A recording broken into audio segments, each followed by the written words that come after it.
We're gonna to face a massive problem very soon. Worse than climate change, worse even. Humans have stopped having babies. Literally, humanity is heading toward extinction. But you all told me the Earth's population increased every day and is expected to reach 10 billion by 2060. But after that, it will begin a sharp decline. Every year, have a million Japanese people disappear. By the end of the century, half of the China's populations will be gone. More than half a billion people will disappear because of low birth rates. Why did humans stop having babies? Today, you will say for yourself what's happening, and it's scary.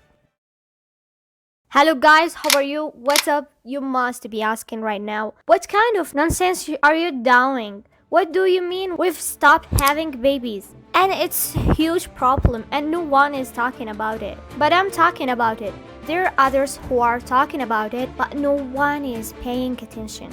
Honestly, when I started making this video, I adopted the seriousness of this issue, but then I saw with my own eyes. Listen to this fact.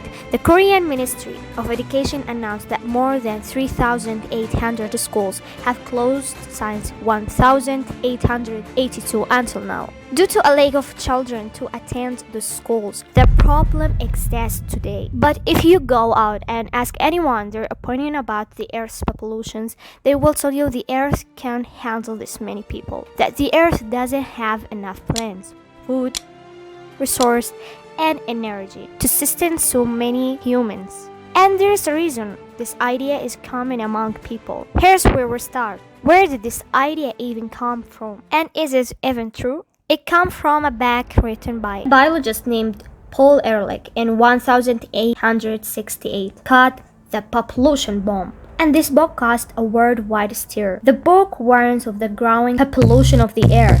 This was in 1868 when the world's population was 3.5 billion. So the book essentially warns that if population growth countries, massive famines will happen around the world. There won't be enough houses, there won't be enough planes, there won't be enough energy, and a solution must be found by governments enforcing laws to prevent childbirth and giving birth. They are different things. Now seriously, he even suggested putting chemicals in drinking water to sterilize people so they stop having children, to crop population growth. Here's the problem.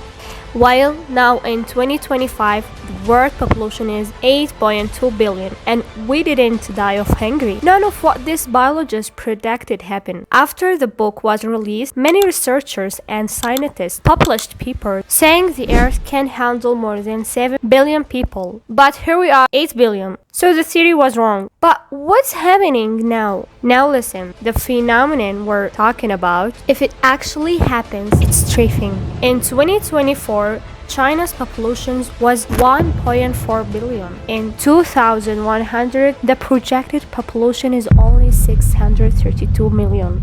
What's ironic? That when Ehrlich released this book in 1968, something else was already happening. Birth rates around the world were decreasing, and over the next 50 years, and even until today, they've been continuously dropping at an alarming rate. But what changed? What changed between 1950 and today? Why did we stop having a baby? Why is everyone choosing to raise a cat or dog instead of having a baby? Here's what I found. In the 1950, the world's view of women raising children and staying at home for their kids was different. They were respected in most countries. Whether on TV, in newspaper, advertisements, family was honored. The American dream was to live in a house and have 6 kids playing in the backyard, but slowly that changed because in 1960, birth control pills came out in America. In 1961, they came out in Britain and began to spread worldwide. If you look at the graph, you will notice that change is clear. Birth control pills were an invention pills because they give people the ability to act on their desires without having baby, and they also give poor families the chance not to have a child they couldn't afford, which sounds good, right? But the birth rate kept dropping. Even in Japan, where birth control pills were not allowed until 1999, birth rates were dropping. So why did birth rates fall even in Japan, Finland, the Netherlands, Australia? There's countries that reward people for having children and cover education and healthcare. Yet their birth rates are also falling dramatically. If money isn't the reason, what could it be? We'll reach that specific point at the end of the video, but let's answer the bigger questions. Why is the low global birth rate here? Weren't we just recently worried about overpopulation? What happens when the birth rate drops? South Korea, the lowest global birth rate is 0.67. In the 1970, Korea's average population age was in the 20. Today, the average age is 45. By 2050, 50% of Koreans are accepted to be over 65 years old. It will become the oldest country in the world and is now the country with the lowest birth rate in the world. See how? No workers, no people to hero, because there are no young people. The country is old. Korea's average age now is 45. There is no one to work. Japan is suffering from the same thing, to the extent that Japan resorted to paying people to have children, paying people to have babies. We need workers. Now they really on bringing in the immigrants to work for them. And the more we see what's happening in Korea, the clearer the problem becomes. In Korea, most people have delayed retirement. They're working until very old ages. No one to support them, and the country needs labor. Schools are shutting down. The Korean Ministry of Education announced that more than 3,800 schools have closed due to a lack of students. Here's something that will really shock you. Go to Google and type Human Development Index. The Human Development Index, HDI, measures a country's development based on things like education, life expectancy, health, and income. All of this contribute to a country's HDI. Look at this map that ranks countries by development. Then look up the total fertility rate map, a map ranking countries by fertility rates. Put the two maps side by side, you will notice a strange similarity, right?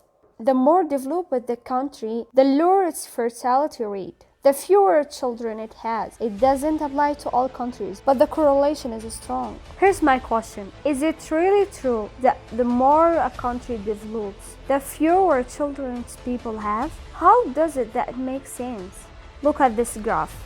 It compares women's birth rates to their country's GDP, the size of the country's economy. You will note that as GDP rises, birth rates fall. The lowest GDP countries, Central Africa, Congo, Niger, Mozambique, Tanzania, all have high birth rates. Niger has the highest in the world. And on the far right, you will find the richest and most developed countries, which also have the lowest birth rates. There are many reasons for this, but we will narrow it down for 4 main wins. Religion. A political scientist studied 48 countries between 2007 and 2020. In 43 of them, religion declined. Across all fields, he noted this trend is strangest in wealthier nations. The biggest drop was in the United States. The idea is most religions promote childbirth, oppose divorce,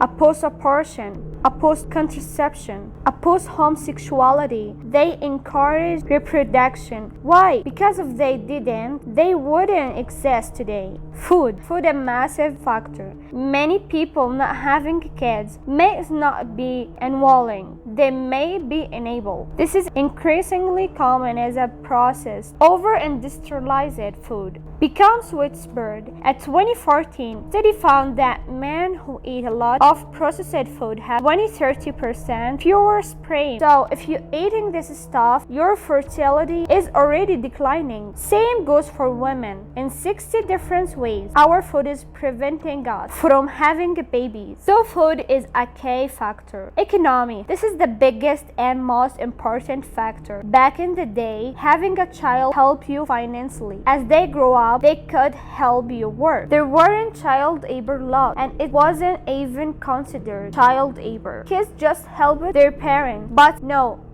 now education is mandatory. I'm not saying that's a bad thing. I'm just stating reality. Education is mandatory until age 18. That is a cost. By law, kids can help you work. And they probably wouldn't be able to anyway. They're now a financial burden. Income isn't increasing. Expenses are. In a 2024 survey, people under 50 were asked why they didn't want kids. 57% said just because. 36% said they couldn't afford it. 38% said they feared the current global situations, wars, economic instability, pandemics like COVID, but the recurring issue in surveys, people can't afford it. You want a child, you need a bigger house, but housing prices are rising. Incomes or not, you need to educate, feed, and care for the child. The mother may not be able to work, or you will need money. The cost of raising a child is extremely high in most countries. Culture. Lastly, culture has changed, especially in my generation. We grew up with the internet. We post everything on social media. It's all about career, self-growth, and when I get married, I want to travel the world with my wife before having babies. Because once I have kids, I can't travel. The prevailing culture is to spend money on trivial stuff instead of raising children. We all spend on useless things, but this is the life we live. Look, it's not scary yet. The world population is still growing. It's expected to keep increasing until around 2080 to 2086, reaching 10 billion. But what happens after that? No one knows. Watch these two amazing videos and have a babies. Bye.